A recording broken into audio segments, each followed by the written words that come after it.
जंग के मैदान में फूटी न्यूक्लियर चिंगारी।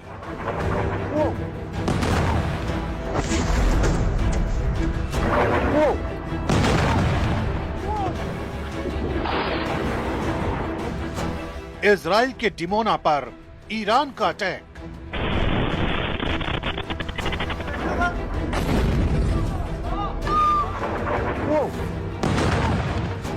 जंग का चेन रिएक्शन, दुनिया में टेंशन।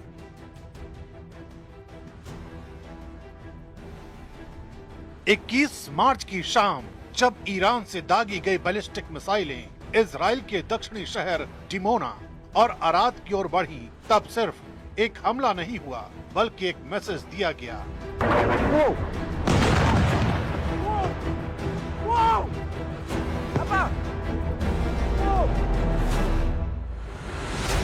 ईरान ने साफ कर दिया, अगर उसके न्यूक्लियर ठिकानों पर हमला होगा तो जवाब भी वही मिलेगा।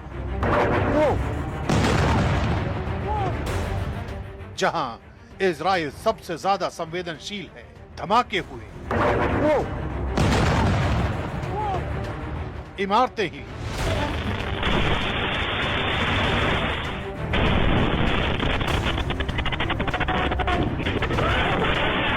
और लोगों में दहशत फैल गई।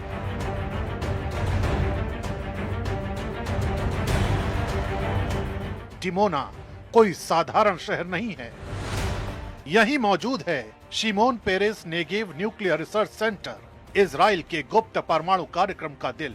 यही वो जगह है जहां प्लूटोनियम उत्पादन और न्यूक्लियर रिसर्च होती है।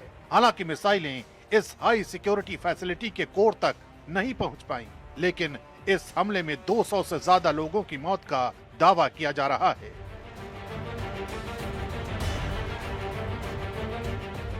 इस हमले के दौरान आसपास के रिहायशी इलाकों में नुकसान हुआ। यही वजह है कि इस हमले को सिर्फ सैन्य नहीं बल्कि रणनीतिक चेतावनी भी माना जा रहा है।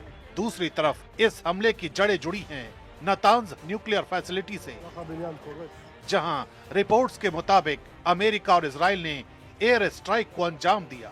ईरान ने इसे अपनी संप्रभुता और परमाणु क्षमता पर सीधा हमला माना, और फिर जो हुआ वो था आंख के बदले आंख वाला जवाब। यानी अब जंग सीमाओं तक नहीं सीमित रही, ये सीधे न्यूक्लियर इंफ्रास्ट्रक्चर पर आ चुकी है। डिमोना नेगेव रेगिस्तान में स्थित है। 1950 से 60 के दशक में फ्रांस की मदद से इसका निर्माण हुआ। ये 36 वर्ग किलोमीटर में फैला हाई सिक्योरिटी जोन इलाका है। इसमें अंडरग्राउंड लैब्स हैं, जहां हजारों वैज्ञानिक और टेक्नीशियन काम करते हैं। दावा किया जाता है कि यहाँ 80 से ज्यादा परमाणु हथियारों को रखा जा सकता है। इसी बीच दुनिया की सबसे बड़ी परमाणु निगरानी संस्था इंटरनेशनल एटॉमिक एनर्जी एजेंसी ने भी इस पूरे घटनाक्रम पर बड़ा बयान दिया है। एजेंसी के मुताबिक डिमोना में मिसाइल गिरने की खबरों पर नजर रखी जा रही है, लेकिन अब तक Shimon Peres Negev nuclear research centre को किसी भी तरह के नुकसान के संकेत नहीं मिले हैं। IAEA ने यह भी साफ किया है कि आसपास के देशों से मिली जानकारी के मुताबिक किसी भी तरह का असामान्य रेडिएशन स्तर दर्ज नहीं हुआ है।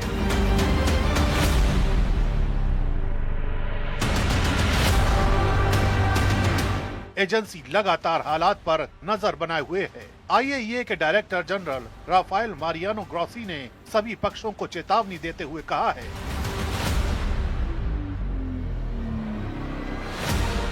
न्यूक्लियर साइट्स के आसपास अधिकतम सैन्य संयम बरतना बेहद जरूरी है, क्योंकि यहाँ किसी भी तरह की लापरवाही पूरी दुनिया के लिए खतरा बन सकती है। सबसे बड़ा सवाल, क्या दुनिया न्यूक्लियर युद्ध की तरफ बढ़ रही है?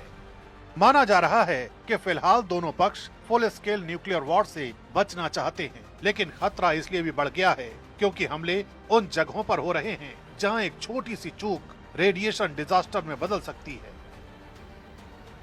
अगर किसी न्यूक्लियर साइट को सीधा नुकसान होता है तो उसका असर सिर्फ एक देश पर नहीं बल्कि पूरे क्षेत्र पर पड़ता है। यही वजह है कि डिमोना और नातांज जैसे नाम अब सिर्फ जगह नहीं रहे, ये संभावित तबाही के प्रतीक बन चुके हैं। एक तरफ ईरान अपनी ताकत दिखा रहा है, दूसरी तरफ इजराइल अपनी सुरक्षा को अभेद्य साबित करने में जुटा है। लेकिन इस टकराव में सबसे बड़ा सवाल यही है, क्या ये जंग यहीं रुकेगी या इतिहास खुद को दोहराने की तरफ बढ़ रहा है?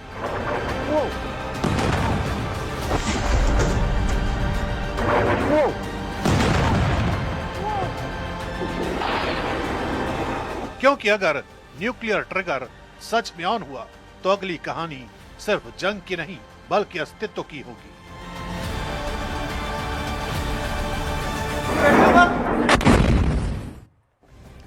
और इजराइल में जिस डिमोना शहर को ईरान ने मिसाइलों से निशाना बनाया है, इस डिमोना शहर को लिटिल इंडिया के नाम से भी जाना जाता है और इसके पीछे एक बहुत बड़ी वजह है। दरअसल आपको बता दें कि डिमोना में बड़ी संख्या में भारतीय यहूदी आबादी रहती है। देखिए यहाँ पर भारतीय यहूदी आबादी रहती है। इसके अलावा डिमोना में ज्यादातर भारतीय महाराष्ट्र के रहने वाले बताए जाते हैं।